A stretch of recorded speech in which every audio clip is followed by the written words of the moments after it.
नमस्कार दोस्तों, मैं डॉक्टर एस के अग्रवाल आप सभी का ज्योतिष सुख समृद्धि उपाय में स्वागत करता हूं। आज एक बहुत महत्वपूर्ण विषय पर बात करेंगे कि मिथुन लगन में चंद्रमा यदि छठे भाव में स्थित है तो जातक पर कैसा प्रभाव देगा। ऐसे सौम्य ग्रह का चंद्रमा का छठे, आठवें, 12वें जाना अच्छा नहीं माना जाता। और यदि हम मिथुन लगन की बात करें तो मिथुन लगन के स्वामी बुध हैं और बुध अपने पिता चंद्रमा को परम शत्रु मानते हैं, जबकि चंद्रमा बुध को अपना शत्रु नहीं मानता। दूसरी बात, मिथुन लगन में चंद्रमा द्वितीयेश होने के कारण मुख्य मार्केश भी हैं, साथ ही धन भाव के स्वामी हैं, तो निश्चित ही मिथुन लगन में योग कारक ग्रह भी होते हैं चंद्रमा। अब यदि चंद्रमा इतनी शुभता लेते हुए यदि छठे भाव में आकर बैठ जाएं तो जातक पर कैसा प्रभाव देंगे। क्योंकि छठे भाव की बात करूं तो छठे भाव का मतलब है कि चंद्रमा वृश्चिक राशि में होंगे, जहां वह परम नीच के होते हैं। यदि 3 अंशों तक की बात करूं तो चंद्रमा परम नीच के होंगे। वैसे वृश्चिक राशि चंद्रमा की नीच की राशि है। तो टॉपिक बड़ा ही इंपॉर्टेंट है, बात करते हैं।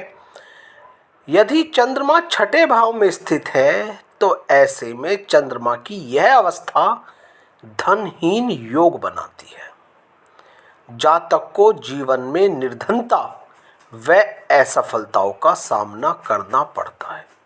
मन किसी भी कारण से अशांत रहता है, भटकाव रहता है, विचार बदलते रहेंगे। जातक को पेट से संबंधित बीमारियां निश्चित बनेगी, गैस बने, कब्ज बने, यहाँ तक कि विष भोजन का भी भय रहता है, मतलब फूड पॉइजनिंग होने का भी खतरा रहता है। चंद्रमा की 7वीं दृष्टि व्यय भाव पर पड़ेगी तो जातक को अनचाहे खर्चों का सामना करना पड़ेगा।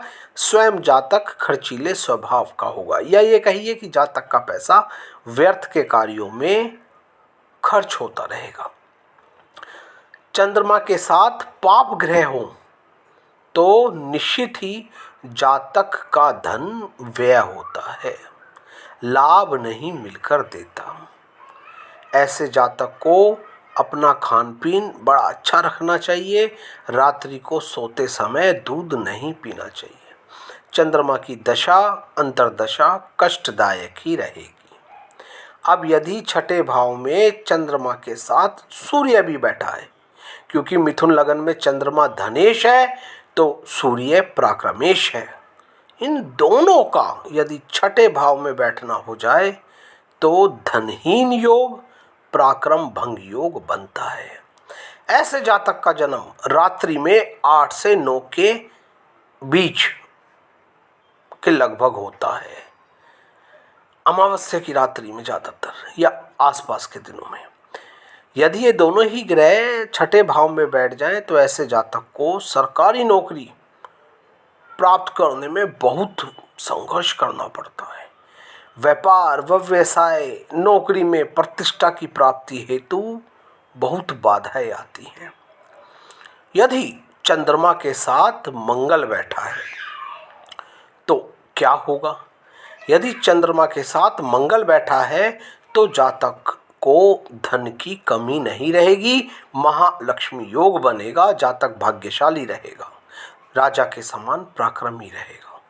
यदि चंद्रमा के साथ बुध बैठे हैं छठे भाव में तो जातक कितनी भी मेहनत कर ले, उस मेहनत का उसको सही रूप से फल प्राप्त नहीं होकर देता। यदि चंद्रमा के साथ गुरु बैठ जाएं, अब हम यदि गुरु की बात करें तो गुरु आपकी कुंडली में सप्तमेश है और राज्येश है, और चंद्रमा के साथ बैठ जाएं तो निश्चित ही जातक को व्यापार नौकरी में बाधाओं का सामना करना पड़ता है, चलता व्यापार खराब हो जाता है। बेशक गज केसरी योग बता देते हैं लोग, लेकिन ये गज केसरी योग बेकार का है। जातक को धन की प्राप्ति हेतु बहुत संघर्ष करना पड़ता है। विवाह भंग योग तक बनता है, कभी कभी दूसरा विवाह करना पड़ जाता है, पहला विवाह खराब हो जाता है, वैवाहिक सुख तो प्राप्त होता ही नहीं। आम स्तर पर मैंने देखा है लोग कह रहे थे गज केसरी होगा, ये होगा वो होगा, कुछ नहीं होता। यदि चंद्रमा व शुक्र छठे भाव में स्थित है तो विद्या प्राप्ति में निश्चित ही बाधा आती है। जातक को संतान विलंब से प्राप्त होती है। यदि चंद्रमा के साथ शनि बैठे हैं तो जातक का भाग्योदय होकर नहीं देता, भाग्य का साथ नहीं मिलता, जीवन में संघर्ष बने रहते हैं। यदि चंद्रमा के साथ राहु या केतु बैठे हैं तो जातक को मृत्यु तुल्य कष्ट उठाने पड़ते हैं, लंबी बीमारी से ग्रसित रहना पड़ता है। यदि आप अपनी कुंडली का संपूर्ण विश्लेषण करवाना चाहते हैं, मैंने संपर्क सूत्र दिया है, आप मुझसे संपर्क कर सकते हैं। एक छोटा सा शुल्क अदा कर यह सुविधा प्राप्त कर सकते हैं। साथ ही यदि आप मेरे चैनल पर नए हैं तो आप मेरा चैनल सब्सक्राइब करें, ऑल पर क्लिक करें ताकि सभी इन्फॉर्मेटिव वीडियोस का नोटिफिकेशन आपको मिलता रहे। साथ ही वीडियो को लाइक, शेयर, कमेंट अवश्य करना, क्योंकि ये हमें प्रोत्साहित करते हैं ऐसे सुंदर विषय पर आपको जानकारी देने के लिए। बहुत बहुत धन्यवाद, आपने मुझे इतना समय दिया और आपसे मिल रहे प्रेम के लिए भी मैं बहुत आभारी हूँ। अब इजाज़त चाहूँगा। जय श्री राम।